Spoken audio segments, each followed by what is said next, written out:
여러분 혹시 중고차를 사보신 경험이 있나요? 아니면 차가 아니더라도 내가 정말 갖고 싶었던 신발, 가방, 어떤 물건이 생겼던 경험을 떠올려 보셔도 됩니다.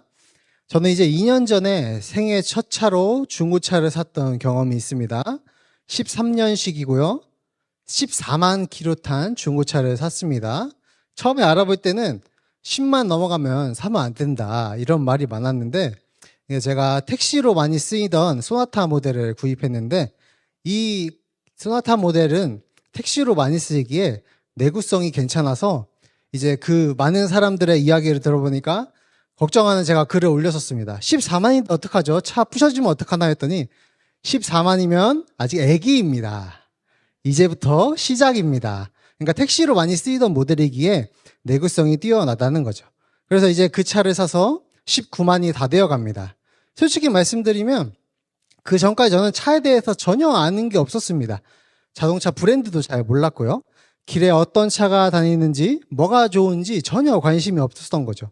그래서 제가 특정 모델을 사기로 마음 먹고 인터넷으로 알아보고 주변에 물어보고 그 차를 타고 다니는 친구의 차도 차보고 이렇게 하니까 정말 놀라운 일이 일어나기 시작하는 거예요. 갑자기 길을 걷기만 해도 그 차가 눈에 계속 밟히는 거죠. 이전에는 하루에 한 대를 볼까 말까 했는데 갑자기 가는 동네마다 공간마다 주차장에서 찾아내는 거죠. 어디 있는지. 제 앞뒤로 끼어들기도 하고 옆 차선에서도 보이고. 차가 갑자기 많아진 걸까요? 아마 아닐 겁니다. 세상은 그대로인데 나의 관심, 나의 생각이 그 차에 완전히 집중되었기 때문에 그것만 보이는 것이죠. 저는 불과 몇 주 만에 그 차량 모델에 대해서는 거의 박사 수준이 되었습니다. 그래서 지금도 가벼운 정비는 제가 하고 부품 가는 것도 제가 하고 그럽니다. 우리는 모두 이렇게 자신이 관심 있는 것, 이 마음에 품고 열망하는 것을 통해서 세상을 보고 살아갑니다. 우리는 그냥 사는 게 아니라 열정과 마음에 품고 있는 것을 통해서 살아간다는 거죠. 우리의 생각이 향하는 곳, 우리의 열정이 쏟아지는 것이 바로 우리가 세상을 어떻게 보고 있는지를 결정한다는 거죠. 오늘 우리가 함께 나눈 이 야고보서 말씀은 이러한 생각과 관심과 관점에 대해서 생각해 보게 합니다. 야고보는 교회의 성도들을 두 부류로 나누죠. 오늘 본문을 보면 9절에 낮은 형제와 10절에 부한 자로 나눕니다. 여러분들은 이 두 단어를 들을 때 어떤 그림이 그려지시나요? 이 말씀이 단지 교회 안에 빈부격차를 설명하려고 하거나 경제적인 문제를 가지고 교훈하려는 느낌이라고 생각하시나요? 물론 그런 의미도 있습니다. 하지만 오늘 본문은 그보다 훨씬 더 깊은 것을 다루고자 하는 것입니다. 부자라서 천국에 못 간다, 이걸 말하는 게 아니고 가난하기 때문에 구원받는다, 이걸 말하는 게 아닙니다. 복음은 가난한 자, 부한 자 모두에게 열려있고 하나님은, 예수님은 죄인을 구하러 오신 것입니다. 그런 단순한 이분법이 아니라 오늘 말씀의 핵심은 우리의 관심이, 우리의 열정이, 우리의 마음이 어디를 향하고 있습니까? 라고 묻는 것입니다. 그래서 어떤 주석가들은 이런 해설을, 오늘 본문을 부한 자를 자세히 보면 낮은 형제와는 달리 형제라는 호칭이 빠져 있다는 점에 주목하기도 합니다. 그래서 이 부한 자는 교회를 핍박하던 비신자, 비그리스도인을 칭하는 것이고, 그를 향한 야고보가 지금 성경에서 말하는 것은 너의 낮아짐을 자랑하라 라는 이 역설적인 심판의 선고라 해석하기도 합니다. 충분히 가능한 해석입니다. 그러니까 이것을 형제라는 호칭이 빠져있기 때문에 그런 부자들을 향한 심판의 선언이다라고 해석하기도 하는 겁니다. 하지만 저는 오늘 그러한 해석도 있지만 이 두 사람 모두 교회 공동체 안에 있는 그리스도인 형제라는 관점 안에서 보고자 합니다. 그러니까 교회와 신자와 비신자로 나누는 게 아니라 이 부한 자나 가난한 자나 지금 우리가 살아가는 이 교회처럼 모두 다 믿고 있는 한 형제라는 것에서 출발하려고 하는 것이죠. 왜냐하면 이 말씀은 교회 밖에 누군가를 정죄하기 위한 것이 아니라 바로 오늘 예배하는 저와 여러분들의 태도를 점검하게 하시는 하나님의 마음이기 때문입니다. 그래서 이 말씀 때문에 교회 안에서 가난한 성도님들은 부한 성도님들을 보면서 은연중에 이런 생각을 할 수도 있는 거죠. 저 사람은 부자이기 때문에 천국 가기 힘들 거야. 쉽게 판단하고 부한 성도님들은 교회가 나를 정죄하는 것은 아닌가. 불편한 마음에 거리를 두기도 합니다. 그러나 오늘 말씀의 핵심은 다시 한번 돈이 많고 적음에 있는 게 아닙니다. 핵심은 하나님을 향해서 갈급함이 있나요? 이것을 묻는 것입니다. 성경에서 말씀드린 것처럼 우리의 마음이, 우리의 관심이 어디를 향하고 있냐는 것입니다. 성경이 돈을 위험하다고 계속해서 말하죠. 그 이유는 뭘까요? 돈 자체가 악해서는 아닙니다. 돈 자체가 악하지는 않지만 그것이 하나님과 대결 구도로 보여질 만큼 성경에서 우리의 마음을 사로잡는 강력한 힘을 가졌기 때문입니다. 돈이 많으면 유혹이 많습니다.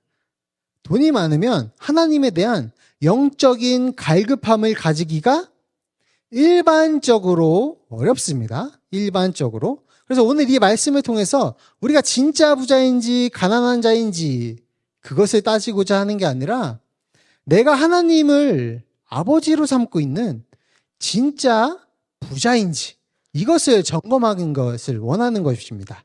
그래서 이 세상을 지으신 이가 나의 아버지가 주시는 진짜 부유함을 깨닫고 누리시는 이 시간 되시기를 주님의 이름으로 축복합니다. 먼저 우리는 야고보는 오늘 성경에서 교회 안에 낮은 형제에게 권면합니다. 우리 9절 말씀 다시 한번 읽어보겠습니다. 시작. 낮은 형제는 자기의 높음을 자랑하고. 이 낮은 형제는 문자 그대로 경제적으로 가난하고 비천하고 세상의 변두리로 밀려난 사람들을 의미합니다. 당시 사회에서 지금도 그렇습니다. 낮은 형제, 경제적으로 가난하고 비천하고 이런 사람들은 지금이나 이때 사회나 아무런 세상적인 영향력도 자랑할 만한 배경도 없습니다. 그러한 배경과 힘이 없는 사람들입니다. 근데 지금 그 야고보는 그들에게 아무런 힘도 없는 그들에게 이러한 명령을 하는 거죠. 자랑하라. 무엇을 자랑하라고 하는 걸까요? 자신의 가난이나 혹은 가난하기 때문에 생긴 겸손이 아니라 자기의 높음을 자랑하라고 합니다. 이게 도대체 무슨 뜻일까요? 가난한 자에게 높음을 자랑하라. 현실을 부정하라는 것일까요? 아니면 정신승리를 하라는 것일까요? 아닙니다. 이게 바로 복음의 핵심인 역전을 말하는 것입니다. 세상은 돈과 지위와 권력으로 사람을 평가하지만 하나님 그 모든 것을 뒤집으신다는 것입니다. 예수님께서 마태복음 5장 3절에 심령이 가난한 자는 복이 있나니 천국이 그들의 것임이요 라고 말씀하신 팔복의 말씀. 마리아가 누가복음 1장 52절에 비천한 자를 높이셨고 권세 있는 자를 내리치셨다고 고백한 그 찬양이 바로 이 진리를 말하고 있습니다. 야고보는 지금 가난한 형제에게 일종의 영적인 훈련을 하라고 요구하고 있습니다. 비록 지금 당신의 삶이 세상적으로 비루하고 고달플지라도 당신의 눈을 들어서 하나님께서 당신을 위해 예비하신 높은 지위를 바라보십시오. 당신은 세상에서 기준으로 낮아 보일지 몰라도 하나님의 나라에서는 왕 같은 제사장이며 야고보서의 말씀처럼 하나님의 나라를 상속받을 자로 택함받은 존귀한 자녀입니다. 이것을 자랑하라고 말하고 있는 것입니다. 이 자랑은 세상적인 교만이 아니라 현재의 고난과 상황을 초월하고 장차 다가올 복을 바라보는 종말론적인 기쁨입니다. 정신승리가 아닙니다. 정신승리가 아닙니다. 세상은 우리 보고 정신승리하고 있다고 말합니다. 왜냐하면 우리가 예수님을 믿는다고 말하지만 몸이 아픈가요? 아프지 않나요? 아픕니다. 우리가 예수님을 믿는다고 말하지만 다 부자가 되나요? 부자가 되지 않습니다. 그래서 세상은 우리에게 너네 정신승리하고 있구나 이렇게 말합니다. 근데 우리가 예수님을 믿는 이유가 정신승리로 끝나면 안 되지 않습니까? 예수님을 믿는 것은 정신 승리가 아닙니다. 우리의 신앙은 정신 승리가 아니라 실제입니다. 실제로 임한 하나님의 나라를 느끼셔야 합니다. 하나님의 나라는 우리가 죽어서 저 멀리 하나님의 나라에 갈 수도 있지만 성경에서 분명히 언급하는 것은 하나님의 나라가 가까이 왔다고 우리에게 말합니다. 하나님의 나라가 우리에게 가까이 왔다. 예수님이 오심으로 우리가 이미 하나님의 나라에 살고 있는 것입니다. 하나님의 나라는 이 땅에서 이미 시작되었습니다. 실제로 임한 하나님의 나라를 보고 계신가요? 삶으로 경험하고 계신가요? 하나님의 나라를 정말로 경험할 때 우리의 신앙은 정신 승리가 아니라 살아있는 신앙이 될 것입니다. 그래서 실제로 임한 하나님의 나라를 보고 경험하고 살아있는 신앙이 되시기를 주님의 이름으로 축복합니다. 아멘. 그럼 이게 어떻게 가능할까요? 바로 서론에서 말씀드린 관심과 열정의 차이입니다. 이 가난한 형제는 자신의 가난 때문에 세상의 다른 것에 관심을 둘 여력이 없었습니다. 그것을 가난한 형제라고 표현하는 것입니다. 이 세상에 어느 것도 그에게 소망이 될 수 없기 때문에 영적인 갈급함을 가지고 있습니다. 이게 심령이 가난한 자입니다. 근데 사실 오늘날의 가난한 사람들은 좀 다릅니다. 성경에서 말하는 이 가난한 자와 좀 다릅니다. 현실의 가난한 사람들은 조금이라도 성공하기 위해서 아득바득 더욱더 독하게 악하게 살아갑니다. 그게 세상에서 요즘 변질되고 있는 가난한 자입니다. 그러나 성경에서 가난한 자는 심령이 갈급하여 하나님만을 원하는 사람들입니다. 성경에서 말하는 가난한 자는 다른 아무 것이 더 이상 자신에게 소망이 될 수 있지 않음을 알고 있는 사람들입니다. 오직 유일한 소망이 예수님임을 깨달은 자들입니다. 그런 자들이 가난한 자가 될 수 있습니다. 그는 오직 한 분 하나님만을 유일한 소망으로 의지하게 되었습니다. 그래서 그는 세상의 부가 아니라 하나님 나라의 풍성함에 자신의 열정과 관심을 두기 시작했습니다. 아까 우리가 서론에 말한 것처럼 하나님 나라만이 우리의 유일한 소망으로 관심을 두기 시작하면 그러자 보이기 시작하는 것입니다.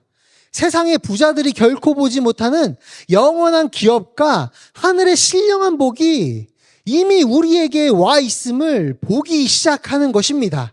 영적인 복을 볼 수 있게 되는 것입니다.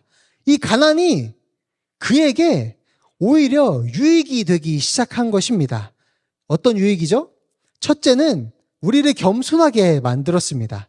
둘째는 하나님이 요구하시는 온전한 믿음을 갖도록 만들었습니다. 가난해지자 겸손해졌고 영혼이 겸손해졌고 그 겸손은 다른 것이 아니라 하나님만을 의지하게 하는 온전한 믿음이 되도록 만들었다는 것입니다. 여러분, 우리가 바로 이 높은 지위를 받은 자들입니다. 이것이 우리의 진짜 신분이라는 것입니다. 이 세상을 지으신 이가 우리의 아버지이십니다.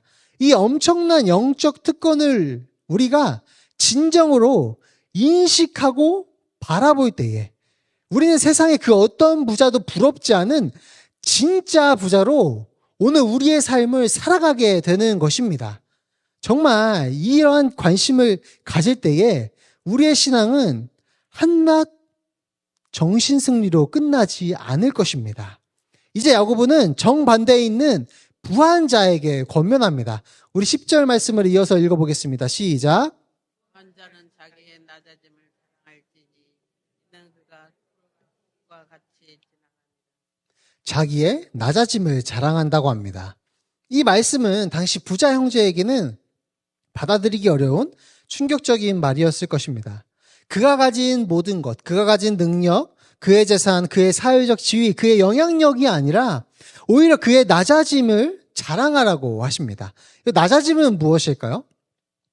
가난한 형제가 자신의 높음을 바라보며 했던 것과 똑같은 영적인 훈련입니다.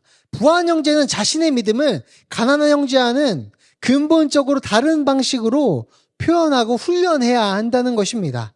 그는 자발적으로 자신의 낮아짐과 자신의 부정을 실천해야 합니다. 자기 부정을 실천해야 한다는 것입니다. 자신의 재물이 아니라 자신을 위해 낮아지신 예수 그리스도와 자신을 동일시하고 교회 안의 가난한 형제들과 자신을 동일시하는 그 겸손을 자신의 유일한 자랑거리로 삼으라는 것입니다. 세상 밖에서 얼마나 성공했는지, 세상 밖에서 얼마나 큰 명예를 가졌는지 이 교회 문턱에 들어오는 순간 아무런 의미가 없다는 것입니다. 하나님의 복음은 우리에게 동등하게 다가옵니다. 그것을 깨닫고 스스로 겸비하고 낮아지라는 것입니다. 왜 야고보는 부자에게 이토록 가혹한 요구를 하는 것일까요? 부자가 죄이기 때문일까요? 아닙니다. 야고보는 지금 이 성경을 통해서 부자이면 그리스도인이 될 수 없습니다 라고 말하는 것이 아닙니다. 야고보가 경고하는 것은 돈이 가진 무서운 힘 때문에 소유에 대한 우리의 태도가 얼마나 쉽게 변질될 수 있는지를 알기 때문에 이러한 권면을 하는 것입니다. 성경에서 돈이, 아무것도 아닌 돈이, 아무런 자아도 없는 돈이 맘몬이라는 하나님과 대결 구도를 이룰 만큼 강력한 우상으로 존재하는 것은, 등장하는 이유는 돈이 많으면 유혹이 많고 하나님에 대한 갈급함을 가지기가 일반적으로는 어렵다는 것입니다. 이 하나님에 대한 의존성을 가지기가 어렵다는 것입니다. 왜냐하면 돈이 다 해결해주기 때문입니다. 돈이 웬만한 건 다 해결해주기 때문에 하나님에 대한 의존성이 줄어들 수밖에 없기 때문에 일반적으로 어렵게 하는 것을 표현해주는 것입니다. 돈은 우리에게 거짓된 안정감을 주는 것이죠. 우리 잠언 18장 11절 한번 같이 읽어보겠습니다. 시작. 자의 재물을 위에 경고한 성이라 그가 높은 성벽같이 여기느니라. 돈이 나를 지켜줄 것이다. 돈이 나의 최소한의 안전망이 될 것이다. 이 견고한 성의 환상이라는 것에 빠지기 시작합니다.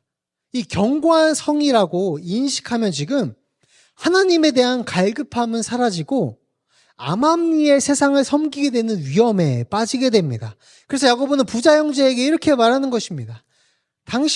부자인 당신의 관심과 열정은 어디에 있나요? 우리가 매일 열정적으로 찾고 있는 것이 무엇인가요? 우리가 쌓은 견고한 성인가요? 아니면 십자가의 낮아짐인가요? 부자 형제는 이 낮아짐을 자랑하는 것만이 유일한 살 길입니다. 그렇지 않으면 그도 자신도 모르게 하나님이 아닌 지나가는 풀의 꽃과 같은 재물을 숭배하게 될 것이기 때문입니다. 왜 이토록 세상의 가치관을 뒤집으라고 지금 야고보는 말하고 있는 걸까요? 야고보는 그 이유를 당시 모든 유대인 그리스도인들에게 너무나 익숙했던 구약의 이미지로 설명을 합니다. 우리 11절 다시 한번 읽어보겠습니다. 시작. 해가 돋고 바람이 말리고 떨어져 부한 자도 그 행하는 일 중에 이와 같이 세잔하리라. 아멘. 이 말씀은 이사야 40장 그리고 시편 103편의 말씀을 떠올리게 쓸 것입니다. 이것은 그래서 당시에 널리 알려진 속담이자 이 초대교회에서 많이 알려진 가르침입니다. 야고보는 이 이미지를 통해서 부의 허무함을 드러내는 것입니다. 부의 허무함을. 11절에 해가 돋고 뜨거운 바람이 불어라는 묘사가 생생한 묘사입니다. 여기서 뜨거운 바람은 팔레스타인 광야에서 불어오던 건조하고 뜨거운 열풍을 말하는 것입니다.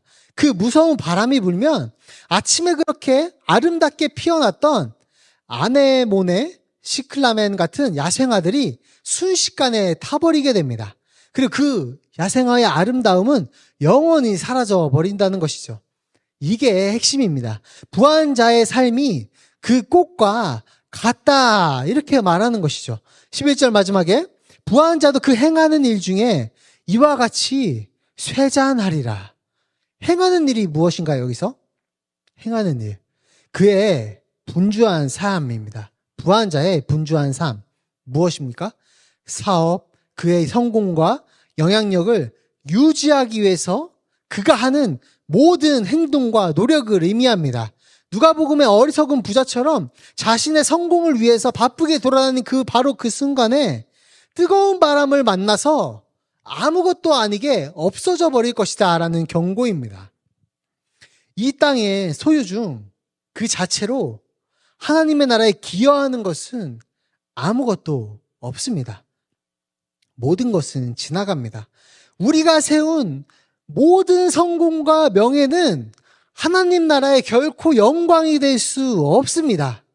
하나님이 하신 일만이 하나님께 영광이 될 수 있습니다. 그렇기에 우리가 해야 되는 것은 하나님이 하신 영광을 비춰드리는 것, 하나님께서 우리에게 주신 영광을 남에게 쏟아붓는 것, 타인을 위해서 살아가는 것, 타인의 구원을 위해서 살아가는 것이 그렇기에 하나님께 영광이 되는 것입니다.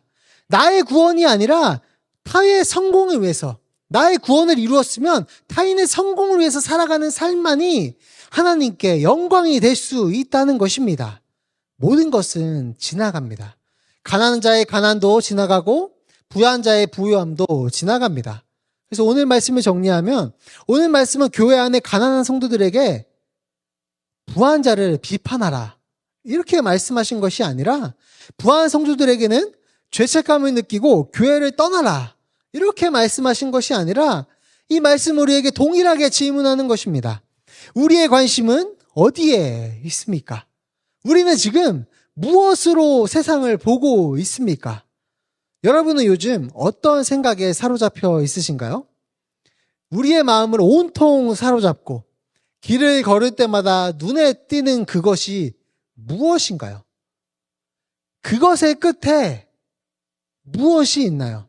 그게 땅에 썩어질 것입니까? 아니면 그 끝에 하늘에 영원한 것이 있습니까? 만약 여러분이 지금 삶의 무게에 눌려서 스스로를 가난하다고 여기고 있다면 오늘 야고보가 권면하는 말씀에 순종하셔야 합니다. 순종한다는 것은 세상이 주는 열등감이라는 그 이름표를 벗어 던지셔야 합니다. 그리고 그 이름표를 벗어 던지고 하나님께서 이미 우리에게 허락하신 높은 지위라는 이름표를 다시 다루셔야 합니다. 우리는 하나님 나라의 상속자입니다. 만일 여러분이 지금 세상의 기준으로 남부럽지 않은 부유함을 누리고 있다면, 예전에는 어렵게 살았지만 이제는 나이가 찼기 때문에 세상에서 어느 정도의 부유함과 풍요함을 누리고 있다면 야고보의 권면을 더욱더 두렵게 받으셔야 합니다. 우리의 그 쌓은 안전함, 부유함이 우리의 견고한 성이 되지 않도록 깨어 있으셔야 합니다. 우리의 돈이 아니라, 우리의 경제력이 아니라 우리의 자발적인 낮아짐과 겸손을 우리의 유일한 자랑으로 삼으셔야 합니다. 결국 가난하든 부하든 우리의 유일한 자랑은 이 땅에 있는 것이 아니라, 지나가는 풀의 꽃이 아니라 영원히 서 있는 하나님의 말씀과 그 말씀 자체이신 예수 그리스도 뿐입니다. 우리는 부자입니다. 그래서 우리는 부자입니다. 세상이 썩어질 것이 때문에 부자가 아니라 이 온 우주를 지으시고 모든 역사의 주관자이신 하나님을 아버지라고 부를 수 있는 특권을 가졌기 때문에 부자입니다. 이 엄청난 신분을 정말로 인식하고 우리가 정말로 시작된 하나님 나라에 살고 있다는 것을 깨달을 수 있고 정말로 느낄 수 있는 게 영적인 능력입니다. 영적인 능력이 예언하고 환상 보고 그런 것이 아니라 이것을 볼 수 있는 것이 영적인 능력입니다. 영적으로 탁월한 것은, 영적으로 능력이 있는 것은 하나님께 얼마나 의지하고 그 의지로 말미암아 나의 삶을 얼마나 하나님 앞에 바로 서서 살아가고 있는가. 그게 바로 성령의 충만함이자 성령의 능력이자 영적인 능력입니다. 여러분들은 정말 영적인 능력을 가지셔야 합니다. 하나님 나라가 이미 이 땅에 임하였고 우리는 그 하나님 나라에 살고 있음을 인식하셔야 합니다. 그러면 우리의 모든 삶과 모든 삶의 태도가 달라지게 되는 것입니다. 왜냐하면 지금 우리가 살고 있는 이 땅은 어디가 되는 것이죠? 하나님 나라가 되는 것이기 때문입니다. 내가 살고 있는 이 땅, 내가 살고 있는 이 가정, 내가 일하고 있는 이 일터가 하느님 나라가 되기 때문입니다. 우리는 그때 가난 속에서도 가장 부유하게 웃을 수 있을 것입니다. 그리고 부유함 속에서도 부자가 되지 말라는 것이 아니라 부유함 속에서도 가장 겸손하게 섬길 수 있는 세상이 감당하지 못할 진짜 부자로 살아가게 될 것입니다. 이 놀라운 은혜가 저와 여러분의 삶 가운데 가득 넘쳐나시기를 주님의 이름으로 축복합니다.